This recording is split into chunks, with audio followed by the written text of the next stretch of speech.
forward. Okay, any more comments or questions before we move on?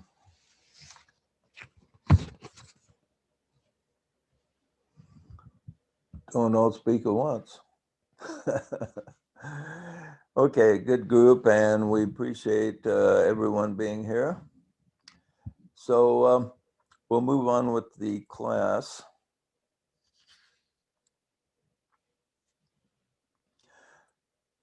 We're talking about leadership in the molecular group, and just to recap briefly, the leadership in the molecular group in the molecular order is different from the order of the world. In the order of the world, you have leadership by a powerful authority, and those under the power of the leadership don't have a lot of say-so as to what happens. The authority decrees, this is it, and that's pretty much it.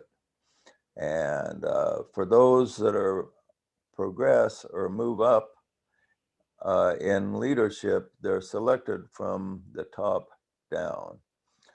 For instance, in a large business, once you join the business and you want to move up, you have to please the authority that's above you, not the co-workers. It doesn't, they're not taken in consideration. You got to please the guy that's above you. And there's even books written about tricks you have to play to fool your boss into thinking that you're on his side so he'll promote you.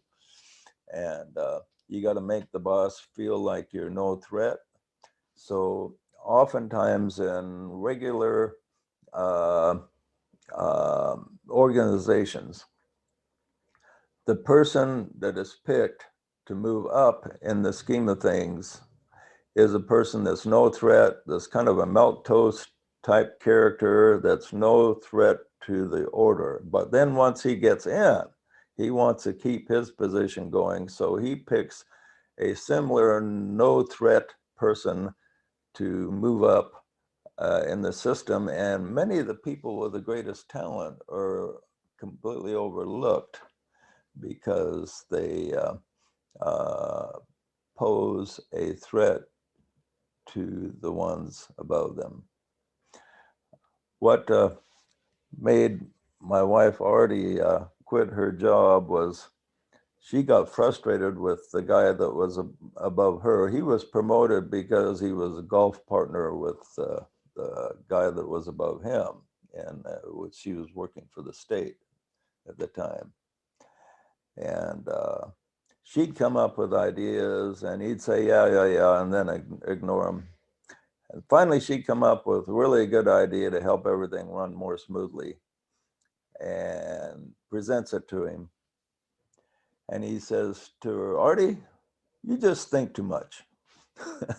And she come home so frustrated. She says, I'm quitting my job and I'm going to work with you. I said, well, I'm not really prepared for that yet. And also the loss of income we weren't prepared for, but she was determined. So we went ahead dangerously unprepared, but we made it work. And she was found the situation in the private sector was a lot different than the public. Took her some time to adjust, but overall, when everything was said and done, she felt she made the right move. So anyway, the leadership in the molecular order is from the bottom. The power rests from the bottom up. So in a group of like 24, 12 males, 12 females, you have, or any group that's under this molecular order. And the ideas of the molecular order cannot only be applied to spiritual groups, but also business groups, social groups. Any group can use these principles of this bottom up order. And so the way it works is by the power of election. Somebody wants to be a leader In a molecule, they can do it either by initiation or by election. So the power, if he wants to, the person can organize his own group and be a leader by the power of initiation. If the group is established, then he's selected by the power of election. So somebody wants to be the leader of the group, he says, I volunteer. Now, if you only have one volunteer, then that person's a natural leader. If you have, say, 3 volunteers, then you'd have an election. Instead of being appointed from somebody that's above him, say if we have many molecules and we have a higher authority, that higher authority doesn't really designate. He can suggest. We all have free will. He can say, I think Jack over here would be a good leader. That's my recommendation. But maybe the group doesn't think that. And Jack and 2 others are put their names forward to be in the leadership. And so they then have the election. And the election is by the people in the molecule itself. And then if Jack gets the most votes, then he's the leader. But then if Jack screws up and the people aren't happy with him, then somebody can step forward and say, well, I think I can run the group better than Jack, and I want to call for an election. So you have an election between Jack and the new guy, and if the new guy wins, he replaces Jack and becomes the new leader. And this way, the molecule becomes self-correcting. It's like the cells and like our body is. When the body gets ill, it goes to work with white blood cells and fights infections and goes through all kinds of processes to correct the body so it can stay functioning. And this is what the molecular order does. It's when there's any problem, it goes to in a self-correction mode. Now, in the regular world orders, you have a problem. You get somebody in a position. There's no way to get rid of the guy, not until there's maybe another scheduled election or whatever. And in a business, there's no election. That guy can stay there for years and years. And so there's no correction. And if there's a bad policy, say, look at government. The government comes up with a new organization, uh, uh, new program of some kind, and it never goes away. If it's a complete failure, it still remains, and we still spend money on it, even if it does no good whatsoever. They just can't get rid of it. And if somebody rises and tries to get rid of something that's not working, he gets criticized for being a bad guy because, say, it's this organization isn't working within the educational field. What they will do, the people who want to keep it going and benefit from it, that's the insiders, they will attack the guy as being anti-education and against our kids and all kinds of things like this. So getting rid of things that do not work is a tremendous problem we have in the organizations of the world. But in the molecular organization, where it's the power is from the bottom up. When people see that something is not working, they can say, hey, let's have a vote on this and see if we want to keep it or not, or maybe change it.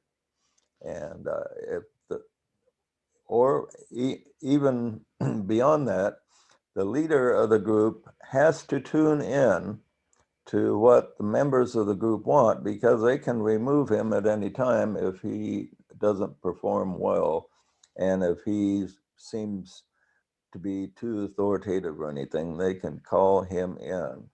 And so this causes people to focus on things that work. So let's say the group has some plan that they're trying to implement and it's just not working, it's just a waste of time. And but say the leader of the plan, the guy that is handling it, likes to have a position where he's got some authority because he's the leader of this endeavor.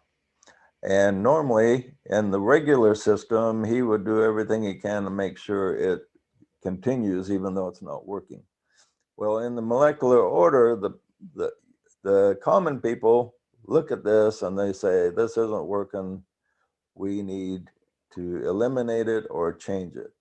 And so even though the guy that's benefiting most because he's got some authority over this plan, he has to cooperate, because if he doesn't cooperate, he can be removed at any time. So this forces a self-correcting mechanism in the molecular order that does not exist now within humanity. It's amazing that no one has implemented a self-correcting order in any type of government or system. There's some self-correcting in small businesses, but large businesses, there isn't. And this is why when a business becomes large, there's an opportunity for smaller businesses, because after a period of time, a large business that seems to be a monopoly will often become so structured that change becomes very difficult, especially after the initiate is gone. Like Amazon is controlled by its initiate uh, right now, Bezos. So, um, but after he's gone, uh, the people that are in charge will not have the vision, and Amazon will become much more sluggish. And so there will be opportunity for competitors to come in, but Amazon may still hold their power for some time to come. But sooner or later, if they become too sluggish, then little smaller companies can come in that are more efficient and provide some type of challenge to them. Okay, any comment on those principles before we move on here? Okay, we're going to move on and talk about decision making in the molecule. Oh, the leader of a molecule will find he must present every major decision that comes up to the group and receive their input. Now, even though he or she has power to make a decision that applies to the group, uh, he has final decision-making power there.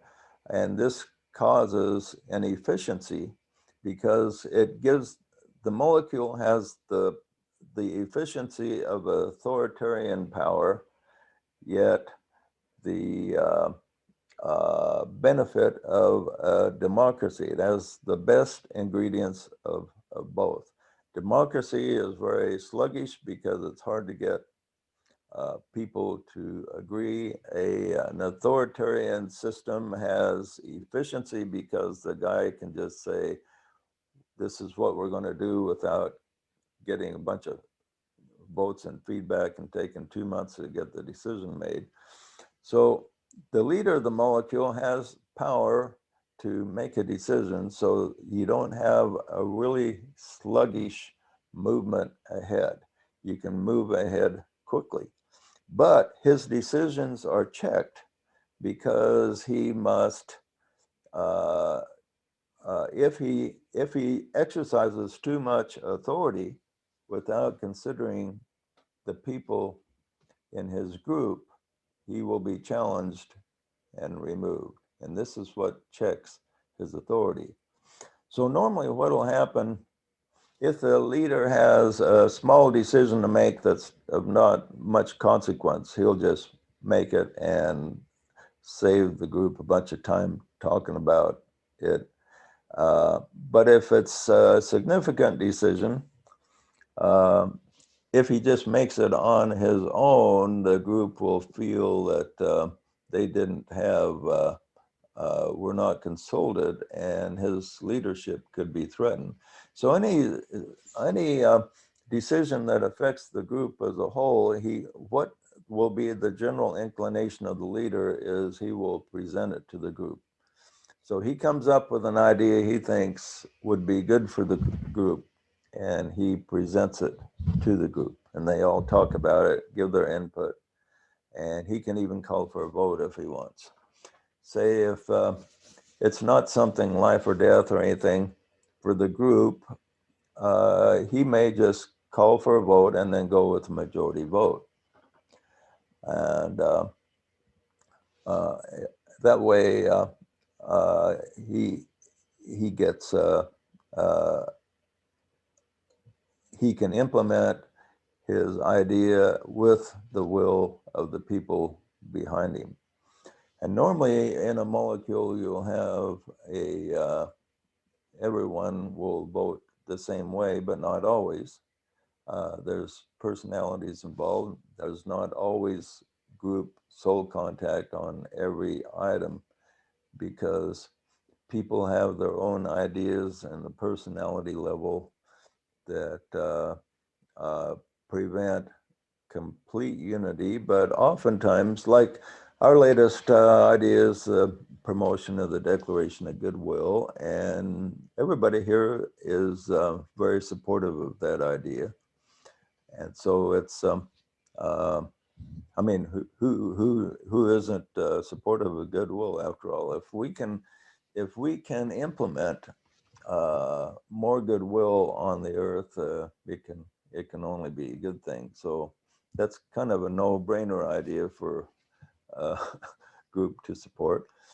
But then ironing out the details as to how to promote and word this idea, how to make it work, uh, then there's maybe different ideas that will be at play.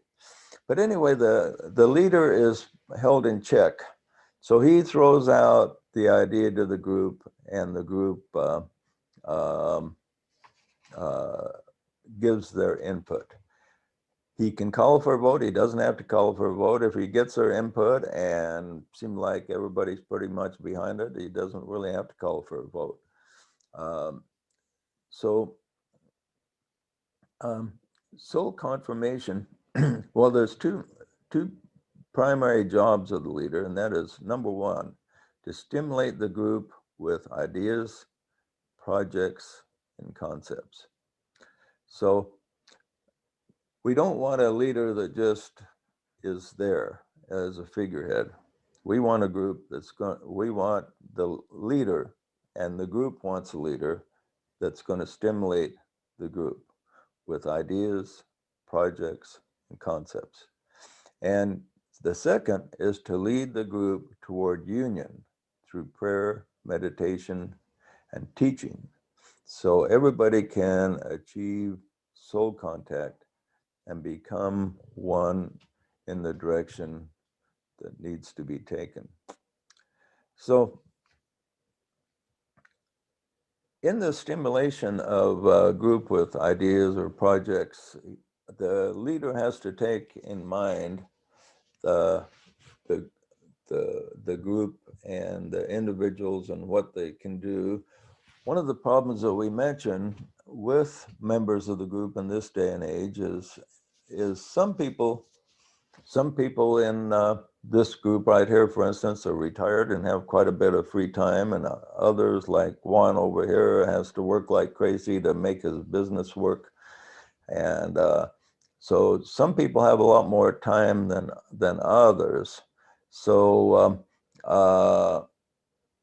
and one of the inclinations sometimes of a leader is to feel some frustration because of the unequal amount of input that comes from the various members of the group, because they're all in different situations. Some have extra time and some do not. So they, um, the leader has to take in mind how much each member can contribute, because some people can uh, give a lot more than others, even though they all may have the same willingness. They don't all have the same uh, resources. So that has to be taken in mind. So the natural inclination of some leaders is just to be a little frustrated that not everybody is giving as much as he or she is. So they have to, a certain amount of empathy is required there. And so the leader presents these projects, and he must exercise quite a bit of patience in working with the group, understanding that we're all human and we can only do so much. Yet each member should be inspired or motivated as much as possible to do more. Some people can do a lot more than they're doing to move the molecule ahead. And so maybe if a leader sees this, he might call on an individual and say, and maybe give him a specific job or something, or a specific suggestion, because a lot of people just don't see the next step ahead. Now, I'm speaking here as if a molecule was established. Um, so right now, the people that are interested in creating a molecule are in just kind of a preparatory stage where we're learning, rubbing shoulders with each other, uh, having group meditations, uh, kind of getting the energy flowing is the most important thing, and to lower the resistance of the personality.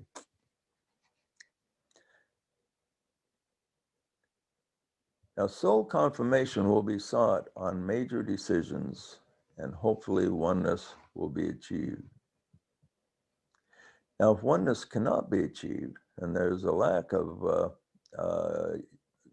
unity, then the leader must seek to resolve this. And he can do it in several different ways. He can call for a vote. Now, if there's a majority vote, or if there's a complete agreement, then there's no problem. But if there isn't, then there could be a problem. So, um, so this is a point you sooner or later every group will reach a point, because even in a completed molecule, there will be some resistance. Not everybody will be perfect. We cannot expect perfection on the human level, but we want to have enough overlooking of the personality so we can have pockets of opening between heaven and earth, where the group can ascend in consciousness to a higher level. But if a, the personality gets involved enough that there's friction, then let's say a proposal is made. And the proposal can not only be made by the leader, it can be made by any member of the molecule. So anybody can make a proposal, and then you can call for a vote on it. And so it's just not the leader that can come up with ideas, but anybody can come up with ideas. The leader is also kind of a more, oftentimes his job will be a coordinator and a facilitator more than an authoritarian telling everybody what to do. Okay, so let's suppose that there is a disagreement. Somebody presents a plan and uh, 90% or 80% of the people think it's okay and 20% don't. So what are we going to do? So first of all, you call for a vote, and let's say there's 4 people that don't agree. So the job of the leader is to connect the group as a whole to the soul. On the level of the soul sees the best path to take. And what is that path? The path isn't one thing or 2 things, or not 2 things, but only one thing. So the leader, who's one of the reasons he's a leader, the people in the group feel that he is sensitive to the kingdom of the soul. And he has reasonable soul contact. The group feels that, and that's why they elected him to that office. Okay, so he's the leader then uses his connection with soul contact to come up with what he thinks is the best solution to the problem. And he presents it to the group. And he says, now, in communication with my soul, it feels in harmony with my soul. So we will have a group meditation and ask your soul, yes or no, should we go ahead with this proposed step? Should we accept it, yes or no? And then have the group meditate upon it. And as they meditate upon it, the 4 that didn't see it correctly, if they are in tune with the soul, they will see it. And they will receive a vibration of yes. Now let's suppose after this happens, 3 of the people that were resisting now feel the vibration of the soul, and they feel that yes. So now everybody in the group gets a yes except for one guy. Okay, so what are we going to do with this this one guy? What do you guys think?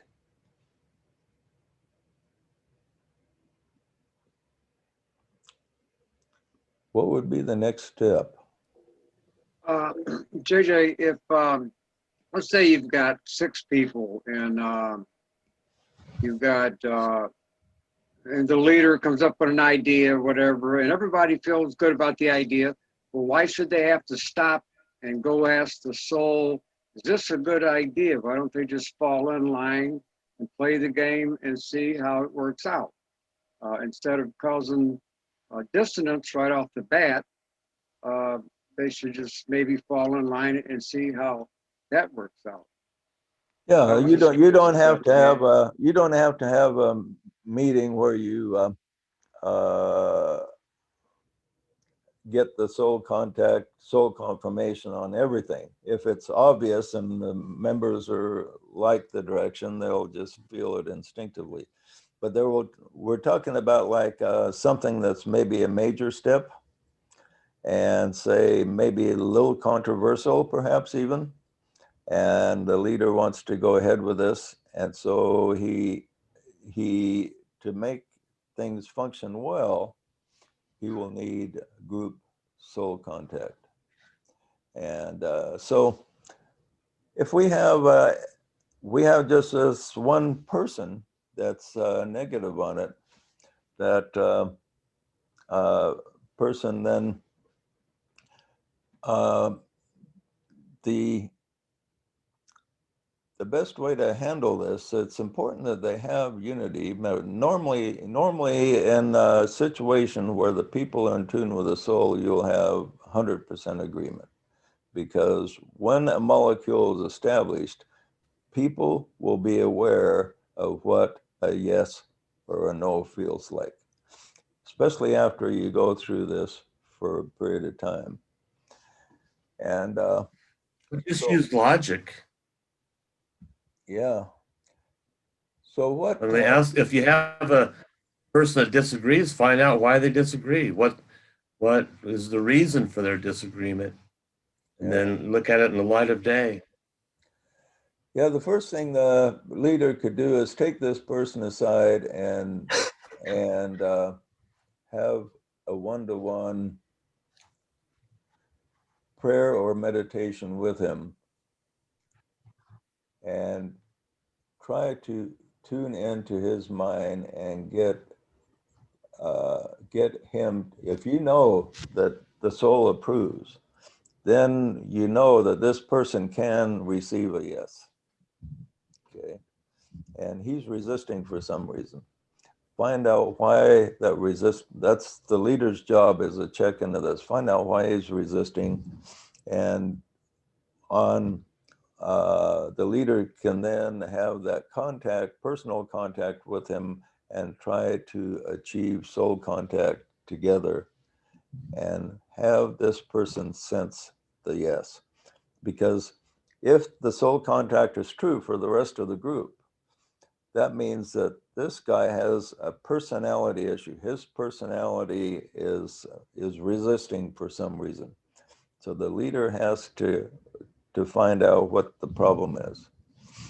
And it's possible the guy just isn't molecular material completely. So he might have to uh, be exchanged for an associate member jumps in and fills his spot, because the molecule has to remain intact so that everyone in the group is capable of a yes when the yes comes from the soul. JJ, do Yeah. the associate members not, it doesn't matter what they vote? Um, the associate members, yeah, the associate members will vote with their triad and with whoever they're linked with. The associate member gives their input. They don't actually vote, but they will give their input to the people they're associated with. So So if they disagree, it's not a problem.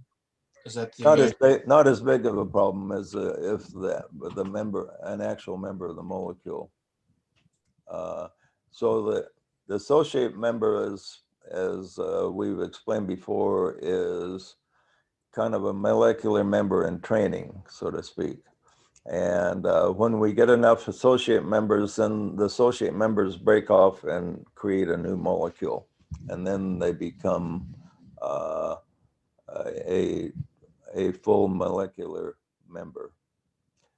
And so anyway, it's important, and this is something that's resisted, this idea of 100% agreement in a group on different issues. Now, this doesn't mean that every member of the molecule thinks alike. You know, everybody has their own tastes in music and colors and what they want to do for a living. You know, everybody has to function to a degree on the personality level, but on the soul level, the souls of men are one, and I am one with them. This is a concept that people resist on the personality level. And the reason they resist it is because they associate 100% agreement with tyrannies. Like Kim Jong-un has 100% agreement with everybody around him. But the reason they appear to agree, because if they disagree, they'll maybe be fed to the dogs and eaten alive or something like that. His uncle just wasn't smiling enough around him. And so he fed him to hungry, starving dogs, and they ate him alive. And so, he's got that. They've got quite a bit of incentive to agree with Kim Jong Un.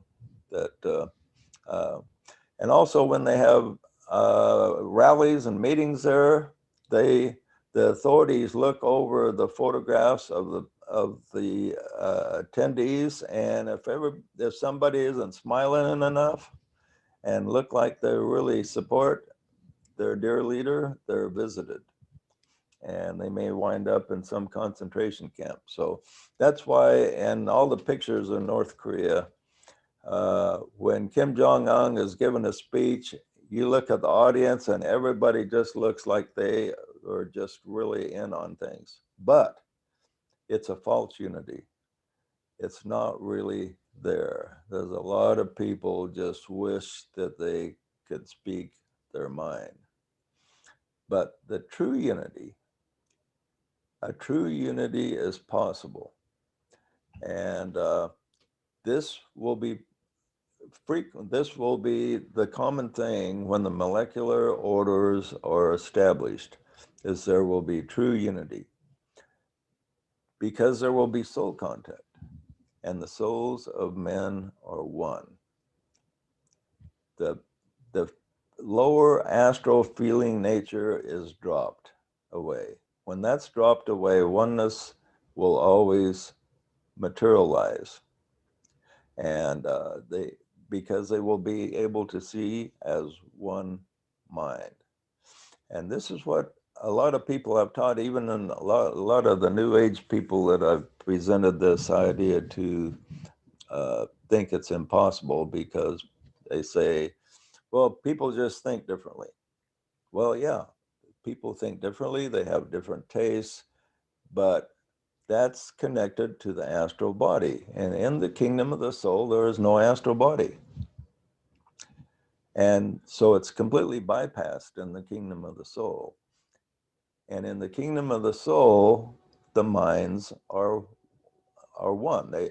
The mind thinking energy circulates among souls as oneness. And so they can reach agreement on any step that needs to be taken. Now, in the kingdom of the soul, look at the difficult decisions that have to be made. Before you were born, when you were a soul, there was thousands, millions of opportunities to be born into this existence. And not all of them were good. Now let's suppose we have a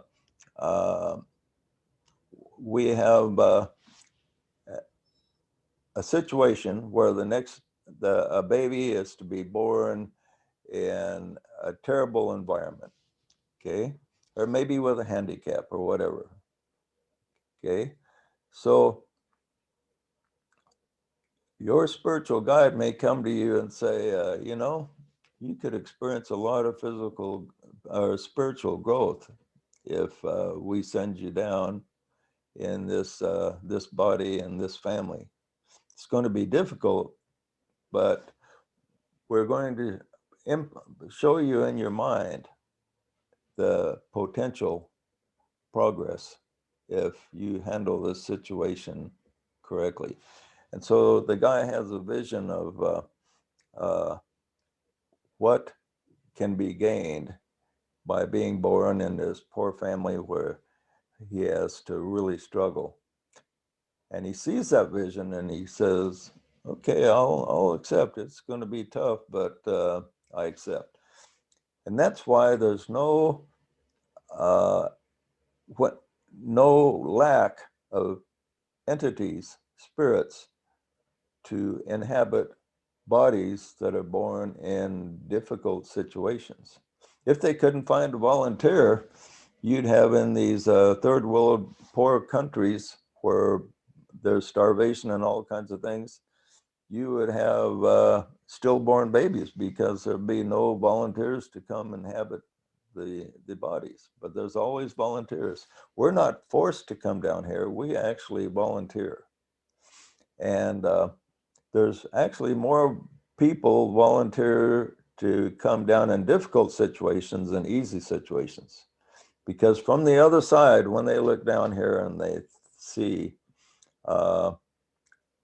say, you're a son of there's an opportunity to be born to this rich guy where he's the guy is going to have lots of money, no problems, be taken care of. But then he sees there's not going to be much spiritual growth if I take that body. So I want more of a challenge. So what's funny about that is once we accept a life that presents a great challenge, then we get down here and we lose our memory. Uh, we grumble about it. We think, boy, I wish I didn't have such a tough life. But if we could remember, we would think we accepted this tough life with enthusiasm because of the possibility of growth. So it's kind of funny how that works. We accepted it with enthusiasm, then we get down here and then we grumble about it. But so if you have a tough life, think, well, you accepted this because you thought you could turn lemons into lemonade. And so it's interesting. So the big problem that I hear from a lot of New Agers when they're presented with a molecular idea is they resist the idea that we can be one, as if it's like as if the molecule is going to be like a tyranny, but they got it completely opposite. Tyrannies are not oneness. Tyrannies is a false oneness. There's never a true oneness in a tyranny where you have an authoritative leader declare what is to be, and if you don't go along, you're punished. In the molecule, there's no punishments meted out. The only thing that can be associated with a punishment is a reassignment to a position where the person does not interfere with the oneness anymore. And so that's the that's the only thing that a person might be concerned about. But the oneness, when the molecule is effectively established, you normally wouldn't even have one person resisting, because if they all have experience in contacting the soul, then the leader puts out a position or declaration or whatever you want to call it. And he says, we want a yes or a no from the soul. The group gets together in meditation or prayer and seek an answer from the soul. And the soul's not going to give two answers. The soul will just give one answer. And if the person, if say you were there and everybody got the same answer but you, then you would have to ask yourself, am I out of contact with my soul? Is my personality interfering? And then he may seek again and receive the true answer. And I've had this happen with people I've worked with before, that they have resisted, and then finally they did get the soul contact. And it is possible, but very it's not the way of the groups in the world today. They do not believe in this type of unity. Now, there's a lot of meditation groups out there, and where they're just doing a standard meditation, there isn't anything to really disagree on, because they all get together and they all want to have the spiritual contact. But when you're actually doing something, when you have a plan and you're implementing something, then you have the personalities get in the way. Then you have, that's where the challenge is. Overlook the personality and go to the soul. That's what's going to set the molecular members apart from other types of groups where they just have a generic connection. If you just have a generic connection with people you don't even know, then there's nothing to disagree about. But when you have situations where there are things that personalities normally disagree on, that's where the soul connection will set things in its proper order so that they can move ahead as one unit. Okay, any comments or questions before we sign off here? Yeah, JJ, I see it as the personality level is a layer, if you will, to get through before you can actually work on the harmony of the souls. But I think there's a lot to be said for compromise when dealing with the personality level. You know, there's a lot to be said for back and forth discussion, and not discounting compromise when you are trying to break through that challenge of the personalities, if you will. Yeah, and It's that's the purpose of the leader. He, in presenting the idea, then they have the back and forth talking and compromising. And right. then after all the discussion is over, yeah, they don't seek the soul contact right off, but it's after all the discussions have been made. And then if there's like I say, everybody feels one direction, but not another, then that's the time for the group to present the best alternative and then present it to the soul. Do we get a yes or no on this next step? Let's say we're promoting right now Project Peace, or the Declaration of Goodwill. So let's say we had a idea as to how to promote it, and some people think it's a good idea and some people isn't. So we discuss it, and we can't reach agreement. So we think, well, what does the soul think about this? And so say there's 3 different alternatives. So we pick one, we present it to the soul, and if we don't get full agreement, maybe we present the second alternative. So we present all 3 alternatives, and which one does the soul pick? And it will be just one. He won't pick, the soul will not pick 2, because the souls of men are one.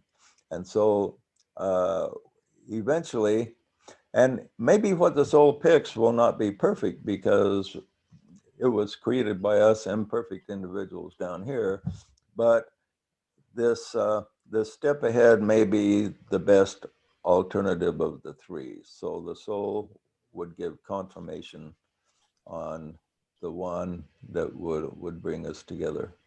Does that make sense to you, Jill? Okay. JJ, Yeah. I did. the in the immortal books, you give a scenario where Christ and his conclave, his molecular group, are meditating on a subject about a direction to go, and 3 of them actually disagree, and seem to hold that disagreement. They move ahead with the other members' decision, I guess the 9 or 10 that decide to go ahead with the direction, but there's kind of some caveats. So in that scenario, I mean, it seemed that those that would have soul contact, and a connection about, and I guess it gets down to a question of how granular the soul wants to get with some direction. But you did mention the Declaration of Goodwill as being, something where there may not be an absolute true answer. So can you talk a little bit about that? And Yeah, even among the higher lives in the soul, on a higher level of reasoning, especially when you're picking a direction, like this is where union is the most difficult. It's like DK talks about the rebellion of Lucifer. He says, even in the courts of the Most High, there have been disagreements. And he talks about that uh, uh, rebellion of which the legend of Lucifer is about. And so, because when you're creating a plan, it's very difficult to project as to how it's going to end up after the plan is implemented, even for the higher lives. They can say, they can have an end result, but to reach that end result, you need certain plans to materialize. And it's very difficult to, even for the higher lives, to come up with plans that everybody can see exactly how they're going to turn out. So that inexactness of being able to see how a plan will turn out causes even among the soul level, there can be disagreements. Now, in the example you cited, the Christ, of course, was the leader, and so he made the final decision. And so the leader, when this happens in a higher molecule, the leader of the molecule will just make the decision, which will almost always be with the majority of the people. Now, let's say the leader of the molecule decides to make a decision and most of the molecule just can't see the vision. And we'll talk about that next time. But in the kingdom of the soul, for relative to us, our group soul will be able to send us a yes or a no, and on just about everything. There may be rare exceptions in areas where even in the world of the soul, there may not be complete agreement. So when you say soul, are you talking about, you're talking about the group soul, not individual solar angels? Yeah, the group soul and your individual soul is really one. They share a oneness of mind. So they're all in connection. They're like cells in a higher entity, so to speak. So we often speak of, especially in the molecule, when we're speaking of soul, it can either refer to your individual soul or the group soul, which is largely one in purpose and mind. But that's an interesting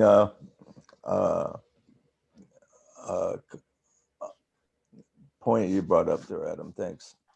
Well, from the view of hierarchy, humanity may be likened to a bunch of cats. So it's hard to come up with a group decision now. How do you herd a bunch of cats down the road? See, That's a good point, because you just grab a handful of people, put them together, and try to get them as one. It is like herding cats. Hopefully, we can get beyond that with a group that's in alignment with the soul. Will be more like puppies that are kind of all on the same page, maybe. On herd cats, just walk in front of them and carry a big fish. Yeah, that's one way to get them. Yeah, you can attract a cat, but you can't push it. That's for sure. It's interesting to contemplate the difference between cats and dogs. Okay, my friends, time's about up. We've been a good group and good soul energy and circulation, and very little, if any, resistance to soul here today. So until we meet again next week, we will bid farewell. And have a good week. farewell, farewell. Thanks, JJ. Bye, everybody. Take care. And thank you, JJ, for putting me always on the email, Oh, you betcha. because it's always, one more thing that you have to do and I do appreciate, even if I'm not able to make it. Yeah, well, we're glad you did make it. Thanks. Thank you. Thank